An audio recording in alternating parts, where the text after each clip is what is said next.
একদিন রাত প্রায় 12:30। সারাদিন ডবল শিফটের কাজ করে যে ভাড়া করা ছোট্ট রুমটায় থাকি সেখানে ফিরছিলাম। শরীরটা এতটাই ক্লান্ত ছিল যে জুতো খোলার শক্তিটুকুও ছিল না। ব্যাগটা একপাশে রেখে বিছানায় বসতেই ফোনটা ভাইব্রেট করে উঠল। মনে হলো হয়তো বাড়ি থেকে ফোন এসেছে। তাড়াতাড়ি করে ফোনটা হাতে নিলাম, কিন্তু না, বাড়ি থেকে মেসেজ নয়। মেসেজটা ছিল এমন একজন মানুষের, যে আমার সবচেয়ে খারাপ সময়েও একবারও আমার পাশে দাঁড়ায়নি। মেসেজে শুধু লেখা ছিল, কেমন আছিস? মেসেজটা পড়ে আমি কিছুক্ষণ চুপ রইলাম। রিপ্লাই দেওয়ার আগে আমার কয়েক বছরের কথা মনে পড়ে গেল। কয়েক বছর আগে আমি যখন ভারতে ছিলাম, তখন চাকরির জন্য একটার পর একটা ফর্ম ফিল আপ করতাম, পরীক্ষা দিতাম, ইন্টারভিউ দিতাম। কিন্তু নিজের কম্পিউটার না থাকায় ওই ফর্মগুলো ফিল আপ করতে খুবই অসুবিধা হতো।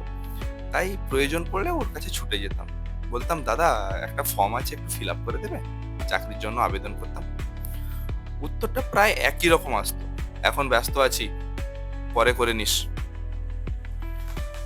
সেই পরেটা আর কোনোদিন আসেনি। তবু ওর দরকার হলে আমি না বলি। কখনো কোনো কাগজের কাজ, কখনো কোথায় যাওয়া, কোনো ছোটখাটো সাহায্য, যতটুকু পেরেছি ততটুকু করেছি। কারণ আমি বিশ্বাস করতাম, আজ আমি ওর পাশে থাকলে কাল হয়তো সে আমার পাশে থাকবে। কিন্তু সময়ের সঙ্গে বুঝলাম, সবাই সম্পর্ককে একই চোখে দেখেন। কারোর কাছে সম্পর্ক মানে প্রয়োজন, কারোর কাছে সম্পর্ক মানে দায়িত্ব। অনেক দিন হয়ে গেছে, পকেটে এতটুকুও টাকা ছিল না যে নিজের ইচ্ছা মতন একটা খাবার খেতে পারি।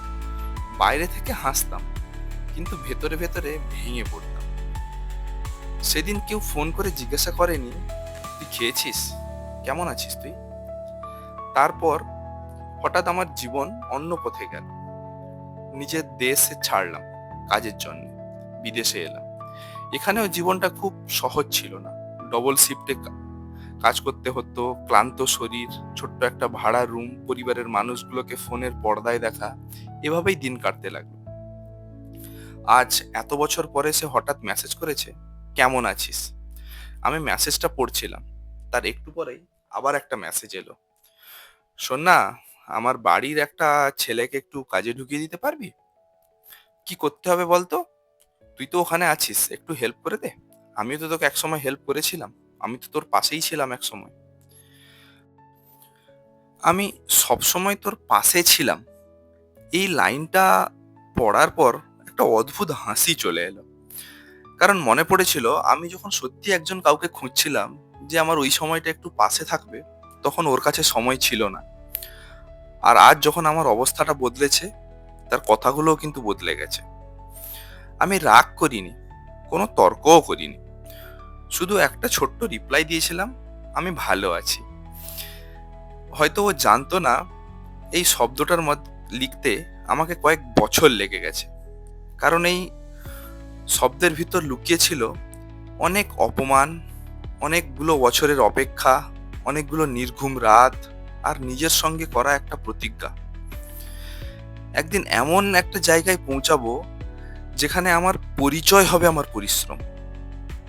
আজ আমি কাউকে দোষ দেই না, শুধু এতটুকুই বুঝেছি, মানুষ চেনার জন্যে অনেক কথার দরকার হয় না, শুধু একটা খারাপ সময়ই যথেষ্ট।